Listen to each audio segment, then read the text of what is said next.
Note कर लिया आप लोगों ने? अब मैं इसे मिटा देती हूँ। ओके, अब हम आते हैं सबसे पहले विभिन्न पोषक तत्वों में। सबसे पहले हम कार्बोहाइड्रेट के बारे में पढ़ेंगे, डिस्कशन करेंगे। कार्बोहाइड्रेट क्या होता है, ये कितने प्रकार के होते हैं, इसके मुख्य स्रोत कौन कौन से हैं, इन सभी के बारे में हम डिस्कशन करेंगे।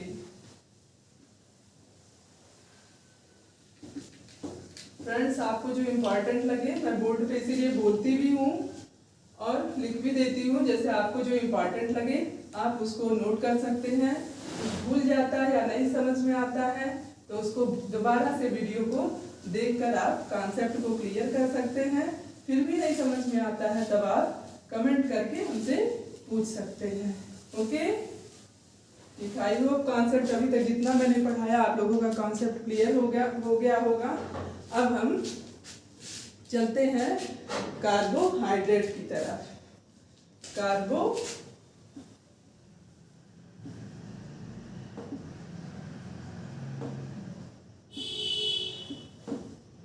कार्बोहाइड्रेट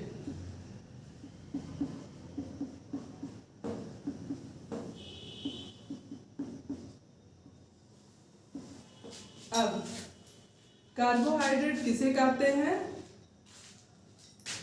फ्रेंड्स, कार्बोहाइड्रेट एक रासायनिक यौगिक है और यह जो है कार्बन, हाइड्रोजन और ऑक्सीजन से मिलकर बनता है। कार्बोहाइड्रेट हमें ज़्यादातर वनस्पत जगत से प्राप्त होते हैं। हमको 60 से 65% जो कार्बोहाइड्रेट होता है वो जो है वनस्पत जगत से ही प्राप्त होता है। तो ये जो है कार्बन, हाइड्रोजन और ऑक्सीजन से मिलकर बने होते हैं। कार्बोहाइड्रेट को हम लोग जैसे कार्बोज या श्वेतसार, CHO, इन सभी नामों से भी जानते हैं। आप लोग नोट कर लीजिए। यह किससे मिलकर बनता है? कार्बन, हाइड्रोजन और ऑक्सीजन से मिलकर बनता है। या 60 से कार्बन, हाइड्रोजन नोट कर लीजिए आप। कार्बन, हाइड्रोजन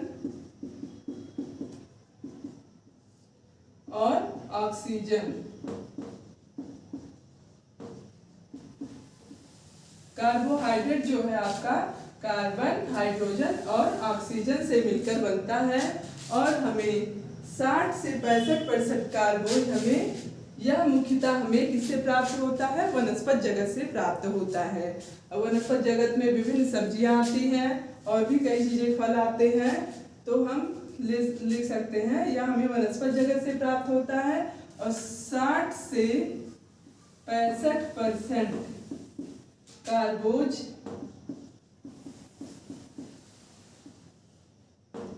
हमें वनस्पति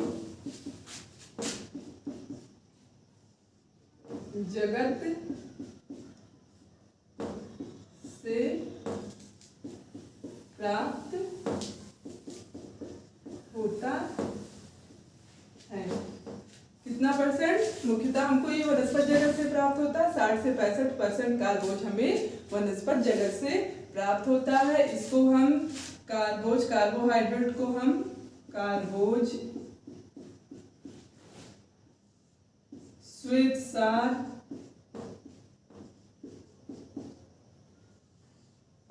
CHO आदि नामों से जानते हैं।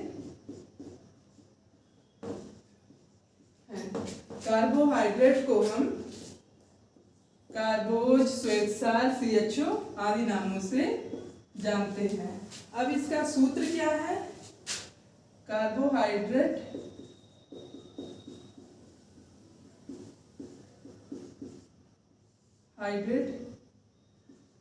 सूत्र, इसका सूत्र क्या है? CH2O। इसका सूत्र है CH2O। या कार्बन, हाइड्रोजन और ऑक्सीजन से मिलकर बनता है। कार्बोहाइड्रेट का एक तरह से रासायनिक सूत्र होगा CH2O। ओके, इतना नोट कर लीजिए आप लोग।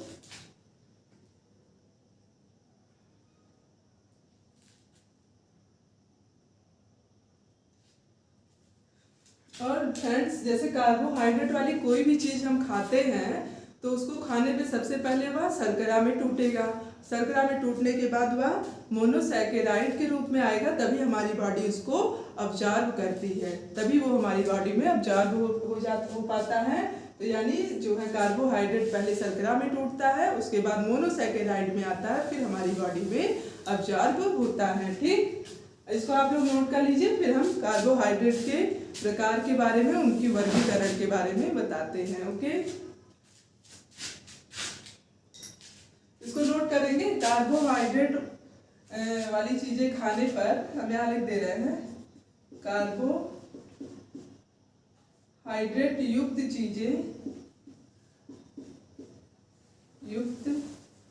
चीजें खाने पर पहले वह शर्करा में टूटेगा, शर्करा में टूटेगा, फिर मोनोसैकेराइड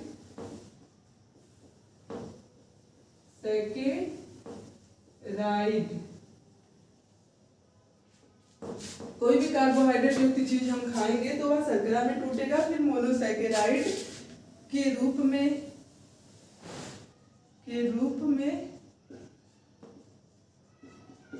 आने पर ही वह हमारी बॉडी में ऑब्जर्व हो पाता है।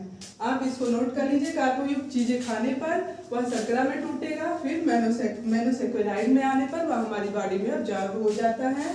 अब हम पढ़ेंगे मोनोसैकेराइड किसे कहते हैं, या कार्बोहाइड्रेट का वर्गीकरण ये कितने भागों में किया गया। इसको आप सभी नोट कर लीजिए। मैं इसको मिटा देती हूँ।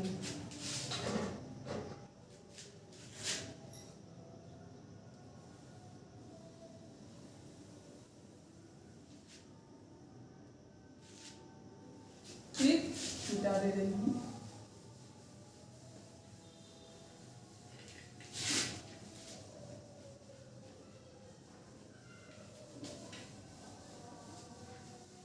आप लोग को जहाँ तक उम्मीद है समझ में आ गई होंगी मेरी बातें, कॉन्सेप्ट क्लियर होगा। मैं अपनी तरफ से पूरी कोशिश कर रही हूँ कि हर एक टॉपिक, हर एक सेंटेंस के बारे में वर्ड टू वर्ड मैं आपको बताती चलूँ, जिससे आपका कॉन्सेप्ट क्लियर हो जाए। बार बार इसको सुनने से, नोट करने से आपको ही फायदा होगा। माइंड में ये चीज़ें काफ़ी टाइम तक बनी रहेंगी, बाउंस नहीं होंगी, इसलिए मैं इसको छोटे से छोटे लेवल से समझाने की कोशिश करती हूँ। अब चलिए हम पढ़ते हैं कार्बोहाइड्रेट का वर्गीकरण।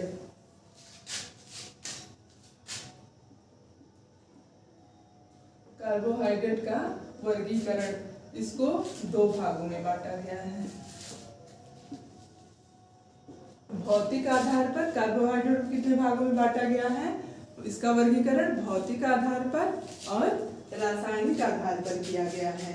भौतिक आधार पर जो वर्गीकरण किया गया है उसमें आपके दो आते हैं, एक आपका हो गया शर्करा और दूसरा आपका हो गया अशर्करा।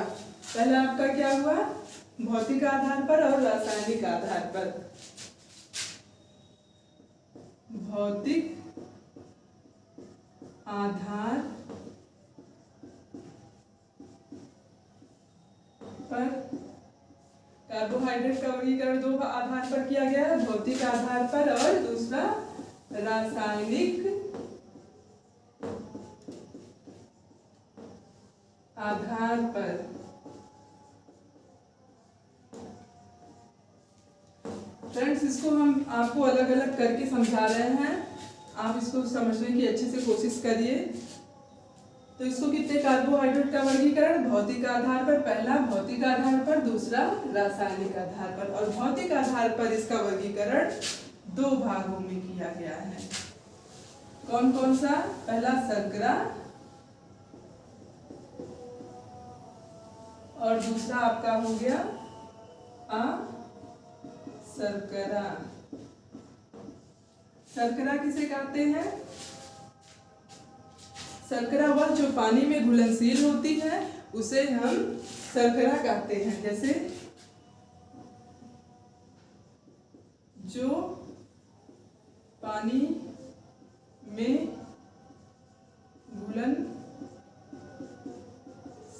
हो वह आपका शर्करा होगा। जैसे क्या हो गया आपका? चीनी और गुड़ आदि। ओके, चीनी और गुड़ क्या होता है? जब आप पानी में डालते हैं तो वह घुल जाता है ना, तो ये हमारा घुलनशील शर्करा होगा। यानी शर्करा जो होती है घुलनशील होती है। अशर्करा जो होता है यह अघुलनशील होता है। अघुलनशील होता है। इसके अंतर्गत कौन सी चीजें आती हैं? इसके अंतर्गत हमारे सभी अनाज आते हैं।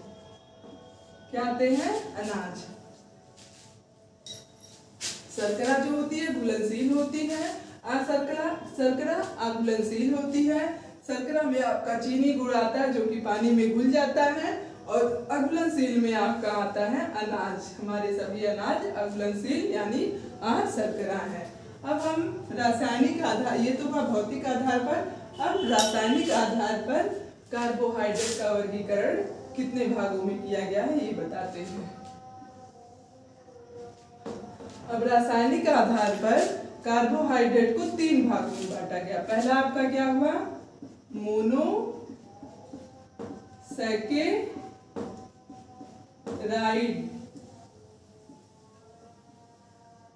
मोनोसैकेराइड और दूसरा डाइसैकेराइड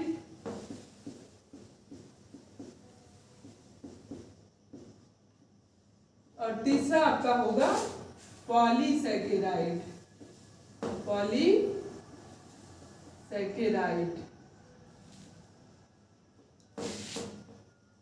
पहला आपका हो गया मोनोसैकेराइड, डाइसैकेराइड और पॉलीसैकेराइड।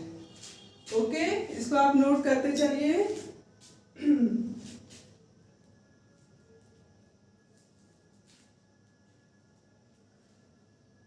मोनोसैकेराइड जो होता है इसमें रसायन के एक अणु होते हैं। ओके, मोनोसैकेराइड में रसायन के एक अणु होते हैं, और मोनोसैकेराइड जो होता है वह कार्बोहाइड्रेट का सबसे सरलतम रूप होता है। मोनोसैकेराइड में रसायन के एक अणु होते हैं, यह कार्बोहाइड्रेट का सबसे सरलतम रूप होता है, और यह जो है मोनोसैकेराइड जल में घुलनशील होता है। मोनोसैकेराइड क्या होता है? जल में घुलनशील होता है। ओके, यह जो है कार्बोहाइड्रेट का मोनोसैकेराइड सबसे सरलतम रूप है। ओके, अब आप लोगों ने इसको समझा। अब मोनोसैकेराइड को कितने भागों में बांटा गया है अब ये जानना होगा। मोनोसैकेराइड को भी तीन भागों में बांटा गया है। पहला ग्लूकोज और दूसरा फ्रक्टोज और तीसरा आपका होगा गैलेक्टोज। तीसरा आपका होगा गैलेक्टोज। पहला आपका हो गया ग्लूकोज,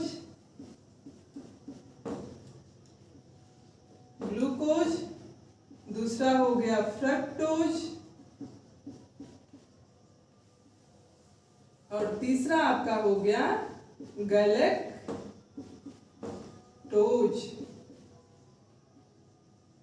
ओके, मोनोसैकेराइड जो कार्बोहाइड्रेट का सबसे सरलतम रूप है या जल में घुलनशील होता है, और इसको भी तीन भागों में मोनोसैकेराइड को बांटा गया है। पहला ग्लूकोज, फ्रक्टोज, गैलेक्टोज और दूसरा आपका होगा डाइसैकेराइड। आपका कॉन्सेप्ट क्लियर हुआ। अब डाइसैकेराइड किसे कहते हैं इसको जानना होगा। डाइसैकेराइड जो है यह मोनोसैकेराइड के दो अणुओं के मिलने से बनता है। डाइसैकेराइड का निर्माण किससे होता है? मोनोसैकेराइड के दो अणुओं के मिलने से होता है। इसलिए इसको हम कौन सा सैकेराइड, इसलिए हम लोग इसको द्विशर्करा यानी डबल शुगर कहते हैं। डाइसैकेराइड का, इस तरह से हम कह सकते हैं डाइसैकेराइड का निर्माण मोनोसैकेराइड के दो अणुओं के मिलने से होता है। इस कारण इसे हम जो है द्विशर्करा या डबल शुगर कहते हैं डाइसैकेराइड को। इसको हम आपको नोट करवा देंगे डाइसैकेराइड किसे कहते हैं। अब इसको कितने भागों में, मोनोसैकेराइड हमने बता दिया, आपको नोट करना, उसको नोट कर लीजिए। कार्बोहाइड्रेट की सबसे सरलतम इकाई है और यह जो है जल में घुलनशील होता है। इसमें रसायन के एक अणु होते हैं। ओके, मोनोसैकेराइड में रसायन के एक अणु होते हैं। अब दूसरा आपका डाइसैकेराइड। डाइसैकेराइड में मोनोसैकेराइड के दो अणु होते हैं और जो है इसलिए इसे द्विशर्करा यानी डबल शुगर कहते हैं। अब डाइसैकेराइड को कितने भागों में बांटा गया है फ्रेंड्स? इसको भी हम 3 भागों में बांटते हैं। पहला क्या आपका हुआ 3 भागों में, सुक्रोज,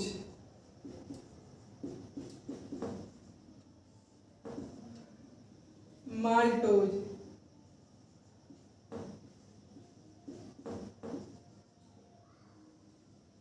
और तीसरा लैक्टोज। सुक्रोज, माल्टोज और लैक्टोज। डाइसैकेराइड को कितने भागों में बांटा गया है? सुक्रोज, माल्टोज और लैक्टोज। ओके, अब हम जानना है पॉलीसैकेराइड किसे कहते हैं और पॉलीसैकेराइड कितने प्रकार के होते हैं। पॉलीसैकेराइड मोनोसैकेराइड के जो है 10 या 10 से अधिक अणुओं के मिलने से बनता है। मोनोसैकेराइड जो है यह एक जटिल कार्बोहाइड्रेट है। मोनोसैकेराइड जो है जटिल कार्बोहाइड्रेट है। यह मोनोसैकेराइड के 10 या 10 से अधिक अणुओं के मिलने से बनता है। इसका स्वाद जो होता है फ्रेंड्स फीका होता है और इसका पाचन जो होता है काफी जटिलता से होता है और कभी कभी पाचन अपूर्ण भी रह जाता है इसका। तो पॉलीसैकेराइड का निर्माण मोनोसैकेराइड के 10 या 10 से अधिक अणुओं के मिलने से होता है और जो है इसका स्वाद फीका होता है और जो है इसका पाचन बड़ी जटिलता से होता है, कभी कभी पाचन अपूर्ण भी रह जाता है। इस कारण इसको जटिल कार्बोहाइड्रेट कहते हैं। पॉलीसैकेराइड को जटिल कार्बोहाइड्रेट कहते हैं। आगे हम इसके बारे में बताएंगे जब, तो लिखवा देंगे, अभी आप लोग इसको सुन लीजिए। तो पॉलीसैकेराइड को कितने भागों में बांटा गया है? पॉलीसैकेराइड को हम कितने भागों में बांट सकते हैं? पहला आपका हो गया स्टार्च, ओके, ग्लाइकोज, सेल्यूलोज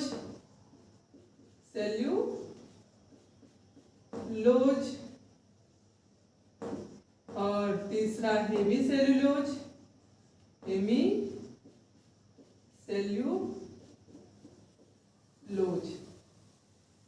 तीसरा आपका चौथा आपका हेमी सेल्यूलोज हो गया और पांचवा आपका हो गया पेक्टिन। क्या हुआ? पॉलीसैकेराइड को स्टार्च, ग्लाइकोज, सेल्यूलोज, हेमीसेल्यूलोज और पेक्टिन में बांटा गया है। इसको आप ये इम्पॉर्टेंट है, मोस्ट इम्पॉर्टेंट है। इसके बारे में कई बार पूछा गया है, सभी के बारे में, शर्करा, ग्लूकोज, फ्रैक्टोज, माल्टोज, इन सभी के बारे में कई बार पूछा गया क्वेश्चन। हर बार एक नए क्वेश्चन आते ही हैं, इसलिए आप इसको अच्छे से नोट कर लीजिए, अच्छे से माइंड में इसको बैठा लीजिए। अब हम इसके कार्यों के बारे में आपको बताएंगे, पहले आप इसको नोट कर लीजिए कि भौतिक आधार कार्बोहाइड्रेट को 2 भागों में बांटा गया है, वर्गीकरण किया गया, भौतिक आधार पर, रासायनिक आधार पर। भौतिक आधार पर जो है 2 भागों में, शर्करा और अशर्करा, और रासायनिक आधार पर मोनोसैकेराइड, डाइसैकेराइड और पॉलीसैकेराइड। इन सभी को आप नोट कर लीजिए, फिर मैं बताती हूँ आगे के बारे में।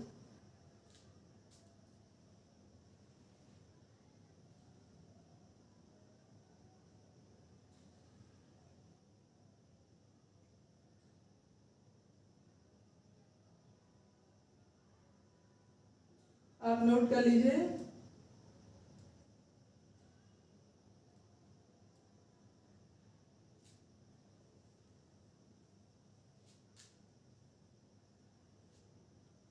नोट कर लिया आप लोगों ने? अब मैं इसे मिटा देती हूँ। अब हम ग्लूकोज, 1 मिनट फ्रेंड्स, जैसे हमको इसको याद करने में प्रॉब्लम हो रही है, जल्दी याद नहीं हो रहा है, तो आप इन 5 को याद कर लीजिए। पहले इन 5 को पॉलीसैकेराइड में कौन कौन से आते हैं इनको आप याद कर लीजिए। फिर इसको याद करने का एक तरीका है, मैं उसको बताती हूँ, उसको नोट कर लीजिए। जैसे ग्लूकोज, फ्रैक्टोज, इसको आप ऐसे याद कर सकते हैं, गर्लफ्रेंड गुड थी बट स्मॉल थी। इसको इस तरीके से याद कर सकते हैं। जैसे गर्लफ्रेंड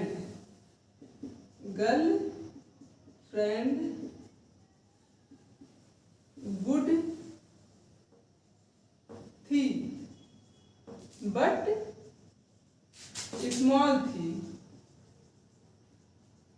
इसको इस तरह से याद कर सकते हैं। अब इसको कैसे समझेंगे ये आपको देखना है। गर्ल से, जी से ग्लूकोज हो गया आपका, फ्रेंड, एफ से आपका फ्रैक्टोज हो गया, गुड थी, गुड से, जी से आपका गैलेक्टोज हो गया। तो गर्लफ्रेंड गुड थी, तो जी से ग्लूकोज, फ्रेंड एफ से फ्रैक्टोज और जी से, गुड से गैलेक्टोज। ये आपका हो गया इतने से। बट स्मॉल थी, स्मॉल, इसको याद रखिए, स्मॉल, एस से आपका हो गया सुक्रोज, एम से स्मॉल एस, एम से हो गया आपका माल्टोज और एल से हो गया आपका लैक्टोज। इस तरह से आप इसको अगर याद कर लेंगे, गर्लफ्रेंड गुड थी बट स्मॉल थी, तो इससे आप ये 6 आपको याद हो जाएगा। मोनोसैकेराइड में पहले नंबर वाइज याद हो जाएगा। Girlfriend good, G F, G S M L lactose. तो ये 6 आपको लाइन टू लाइन याद कर लीजिए, नंबर वाइज ये आपका आ जाएगा। ये 5वां आप याद कर लीजिए, 5 इसको याद कर लीजिए, फिर ये अपने आप आपको याद हो जाएगा। गर्लफ्रेंड गुड थी बट स्मॉल थी। ओके, कभी कभी ये सब भी हम लोगों को करना पड़ता है, जब ये चीज़ें याद नहीं होती, उन्हें समझने के लिए, माइंड में बैठाने के लिए ये सब भी हम लोगों को करना पड़ता है। ओके, तो आप लोग इसको नोट कर लीजिए।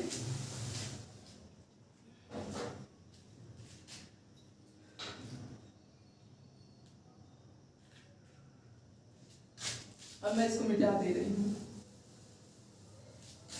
अब हम शर्करा के बारे में आपको बता दिए। अब मोनोसैकेराइड के पहला ग्लूकोज के बारे में हम लोग पढ़ेंगे। ग्लूकोज क्या है, कितनी मात्रा में पाया जाता है, इस सब के बारे में हम लोग डिस्कशन करेंगे। Okay,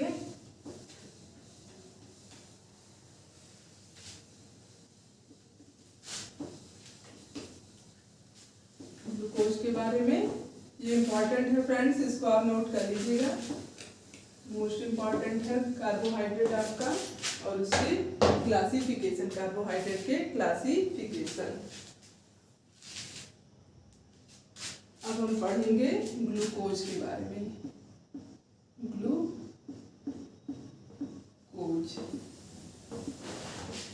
okay. अब ग्लूकोज जो है मोनोसैकेराइड के अंतर्गत आता है।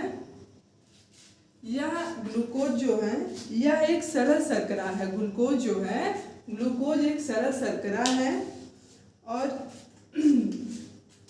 जो इसको डेक्सट्रोज भी कह सकते हैं, और एक तरह से इसको हम ग्लूकोज को डेक्सट्रोज भी कहा जाता है, और रक्त की शर्करा या अंगूर की शर्करा भी इसको कहा जाता है। यानी ग्लूकोज को रक्त की शर्करा, रक्त की शर्करा यानी ब्लड शुगर, ओके। रक्त की शर्करा ग्लूकोज को, और अंगूर की शर्करा कहा जाता है, कहा जाता है। ग्लूकोज को रक्त की शर्करा यानी ब्लड शुगर और अंगूर की शर्करा कहा जाता है, और यह एक सरल शर्करा है। ग्लूकोज क्या है? एक सरल शर्करा है, ओके। यह पानी में घुलनशील होता है। जैसे हमारे ब्लड में, हमारे शरीर में 80% जो है 80 ml, हमारे ब्लड में 80 ml प्रति 100 ml शर्करा पाया जाता है। कितना? 100 ml में, यानी 80 ml जो होता है वह ग्लूकोज पाया जाता है। ग्लूकोज 80 ml प्रति 100 ml ग्लूकोज पाया जाता है हमारे ब्लड में। हमारे ब्लड में 80 ml प्रति 100 ml ग्लूकोज पाया जाता है। फ्रेंड्स, यही हमारे ब्लड में जो 80 ml ग्लूकोज पाया जाता है, यही जो 80 ml से जब हमारे शरीर में ये अधिक हो जाता है, तब हमें क्या हो जाता है? मधुमेह, जिसे हम कहते हैं डायबिटीज। तो 80 ml जो है हमारे शरीर में, हमारे ब्लड में ग्लूकोज पाया जाता है। और जब यह 80 ml से अधिक हो जाता है, तब ग्लूकोज जो है, जब हमारे ब्लड में 80 ml से अधिक हो जाता है, तो यह ग्लाइकोजन के रूप में हमारे लीवर में यानी यकृत में स्टोर हो जाता है। 80 ml से अधिक होने पर यह हमारे लीवर में स्टोर हो जाता है, किसके रूप में? ग्लाइकोजन के रूप में। और यही ग्लाइकोजन जब हम जैसे व्रत रहते हैं या टाइमली खाना नहीं खाते, लेट से कभी खाना खाएं, तो यही ग्लाइकोजन जो है ग्लूकोज के रूप में टूटकर हमें ऊर्जा प्रदान करता है। ओके, समझ में आया? ये जब 80 ml से अधिक हो जाता है, तब ये ग्लूकोज जो है ग्लाइकोजन 80 ml से अधिक होने पर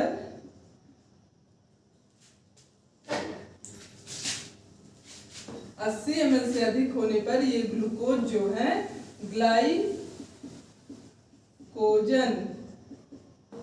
ग्लाइकोजन में परिवर्तित हो जाता है, और यह ग्लाइकोजन हमारे जो है यकृत में यानी लीवर में स्टोर हो जाता है। और जब हम व्रत रहते हैं या टाइमली खाना नहीं खाते हैं, तो हमको यह ग्लाइकोजन जो है ग्लूकोज के रूप में टूटकर हमको ऊर्जा प्रदान करने का कार्य करता है। ओके, समझ में आया फ्रेंड्स? आई होप कॉन्सेप्ट आपको क्लियर हो गया होगा। ग्लूकोज को हम त्वरित ऊर्जा का स्रोत भी कहते हैं। यह हमको तुरंत ऊर्जा प्रदान करता है। इसको मैं मिटा दूं। ग्लूकोज को हम त्वरित ऊर्जा का स्रोत कहते हैं, यानी current carbohydrate coin of the body कहते हैं। ग्लूकोज को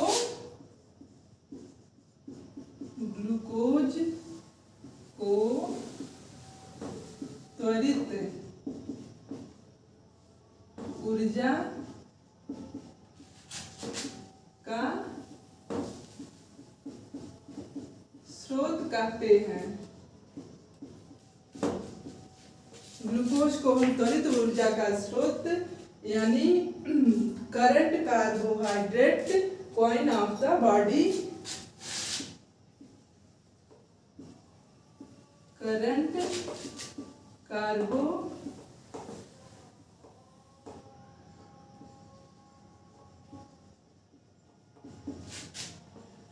कार्बोहाइड्रेट कॉइन ऑफ द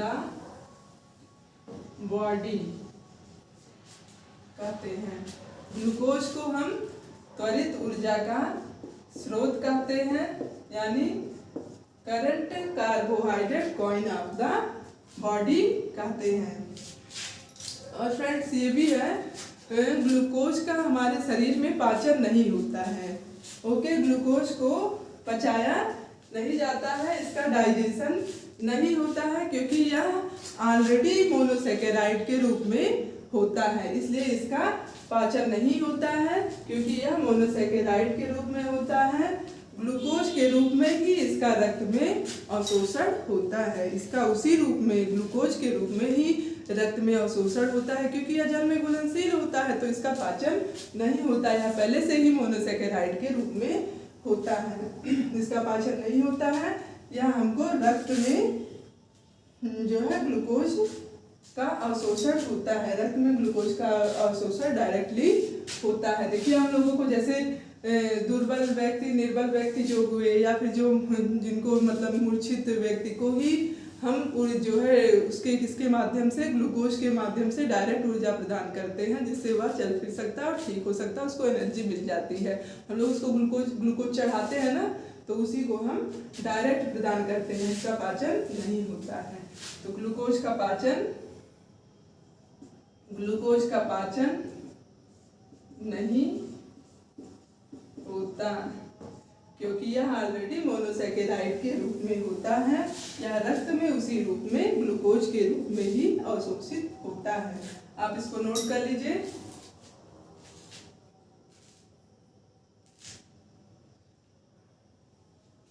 और जो है ये भी नोट कर लीजिए, जैसे शहद में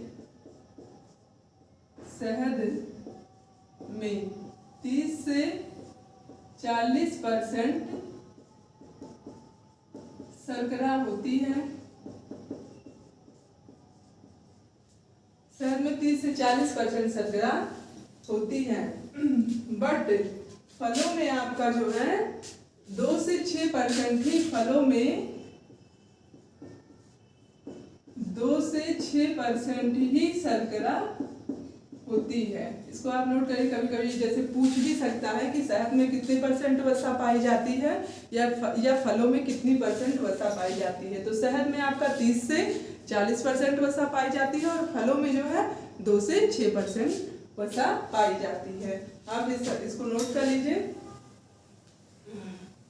तो ग्लूकोज तो आप लोग को समझ में आ गया होगा। ग्लूकोज को हम रक्त शर्करा, बॉडी शुगर और अंगूर की शर्करा भी कहते हैं। यह ब्लड में 80 ml प्रति 100 ml ग्लूकोज पाया जाता है और 80 ml से अधिक होने पर यह ग्लूकोज जो है यकृत में, लीवर में जो है ग्लाइकोजन के रूप में स्टोर हो जाता है। और जब हम व्रत रहते हैं या किसी कारणवश खाना नहीं खा पाते, भोजन नहीं ले पाते हैं, लेट से खाते हैं, तो उस समय यह ग्लूकोज ग्लाइकोजन के रूप में परिवर्तित होकर हमें ऊर्जा प्रदान करता है और ग्लूकोज को त्वरित ऊर्जा का स्रोत कहते हैं। आप इसको नोट कर लीजिए।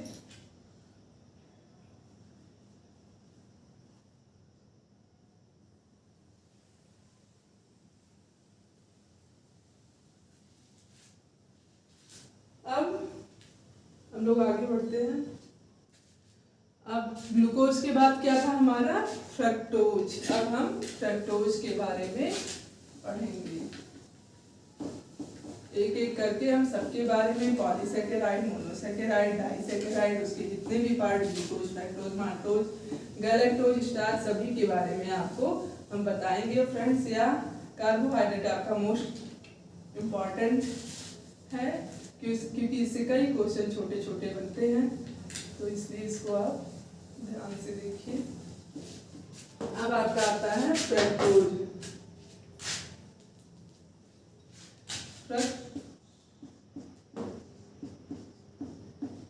फ्रक्टोज। फ्रक्टोज फ्रक्टोज को और क्या कहते हैं? फ्रक्टोज को फ्रेंड्स ये भी हमारे कार्बोहाइड्रेट का एक रूप है, मोनोसेकेराइड के अंतर्गत आता है।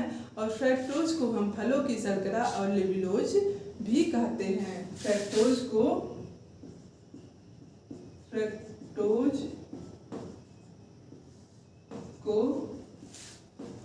फलों की शर्करा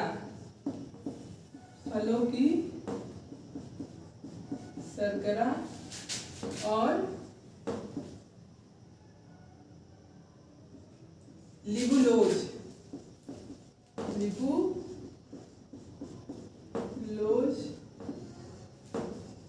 कहा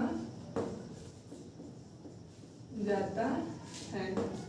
फ्रक्टोज को फलों की शर्करा और लिबुलोज कहा जाता है। और यह जो है फलों की लिबुलोज बोला हमने ना, दिया है। और फलों की शर्करा जो होती है वह सबसे मीठी शर्करा होती है, सबसे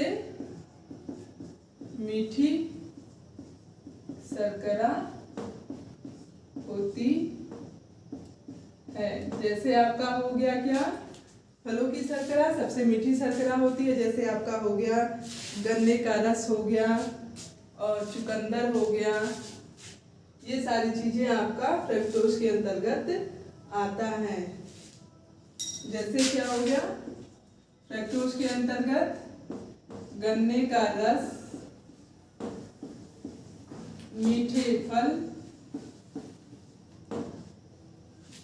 मीठे फल और चुकंदर आदि, ये सभी आपके फ्रक्टोज के अंतर्गत आते हैं। फ्रक्टोज को फलों की शर्करा और लिबुलोज कहा जाता है। और यह फलों की शर्करा जो है सबसे मीठी शर्करा होती है। और इसके अंतर्गत जैसे गन्ने का रस, मीठे फल, चुकंदर आदि आते हैं। और अब हम यह देखेंगे कि फ्रक्टोज का निर्माण कैसे होता है। फ्रक्टोज का निर्माण दो अणुओं से होता है। पहला किससे? ग्लूकोज के एक अणु और फ्रक्टोज के एक अणु के मिलने से हमारा फ्रक्टोज का निर्माण होता है।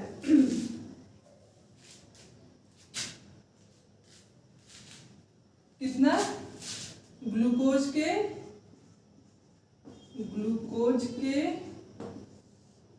एक अणु प्लस फ्रक्टोज के एक अणु।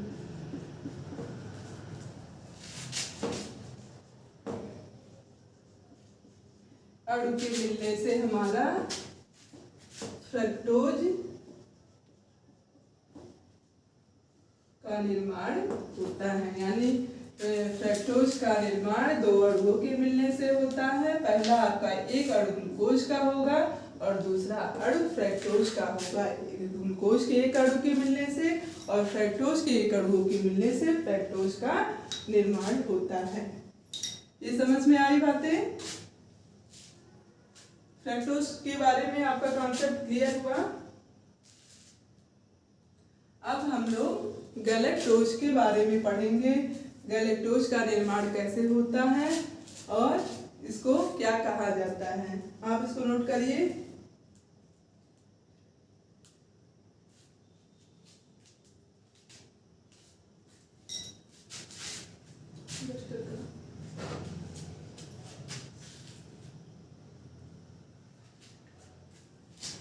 मिटा दो इसको।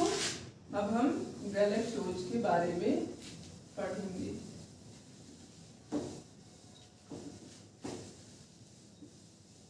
गैलेक्टोज जो होता है वो प्रकृति में स्वतंत्र रूप से नहीं पाया जाता है। यह दूध की शर्करा होती है। गैलेक्टोज हमारा जो होता है, गैलेक्टोज हमारा जो होता है यह प्रकृति में स्वतंत्र रूप से नहीं पाया जाता है। और यह गैलेक्टोज जो है दूध की शर्करा होती है। और यह भी, इसका निर्माण भी दो अणुओं के मिलने से होता है। पहला आपका कौन सा हुआ? दो अणुओं के मिलने से इसका निर्माण होता है। एक अणु ग्लूकोज का होगा और एक अणु गैलेक्टोज का होगा। गैलेक्टोज यह प्रकृति में स्वतंत्र रूप से नहीं पाया जाता है। स्वतंत्र रूप से नहीं पाया जाता। यह दूध की शर्करा होती है। यह दूध की शर्करा होती है।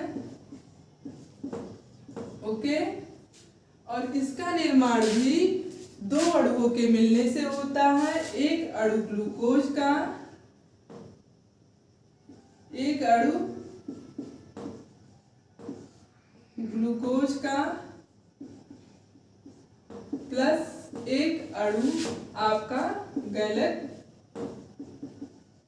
का होता है।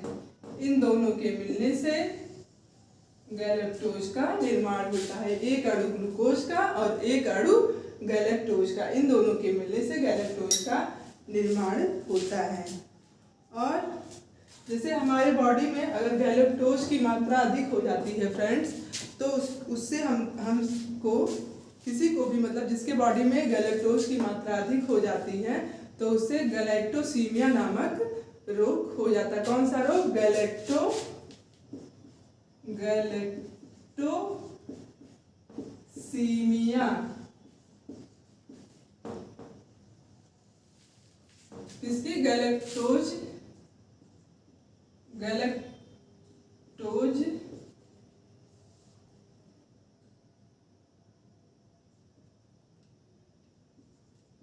की अधिकता से गैलेक्टोसीमिया नामक रोग हो जाता है। अब इसको हम कैसे समझेंगे? गैलेक्टोसीमिया नामक रोग कैसे हो जाता है? इसकी कमी से जैसे जो है जब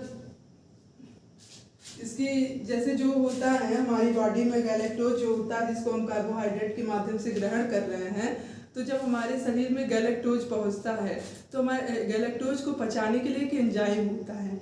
जब वह एंजाइम हमारे शरीर में उसकी मात्रा कम हो जाती है तो वह गैलेक्टोज को पचा नहीं पाता है, जिससे गैलेक्टोज की मात्रा हमारी बॉडी में अधिक हो जाती है। और गैलेक्टोज की मात्रा हमारी बॉडी में अधिक होने से गैलेक्टोसीमिया नामक रोग हो जाता है। अब यह रोग जो है यह एक मतलब कार्बोहाइड्रेट के चयापचय से संबंधित अनुवांशिक बीमारी है। यह किसकी बीमारी है? कार्बोहाइड्रेट के चयापचय से संबंधित ये एक अनुवांशिक बीमारी होती है। और ये जो है बच्चों में ज़्यादातर देखने को मिलती है। इसका प्रभाव बच्चों में ज़्यादा होता है।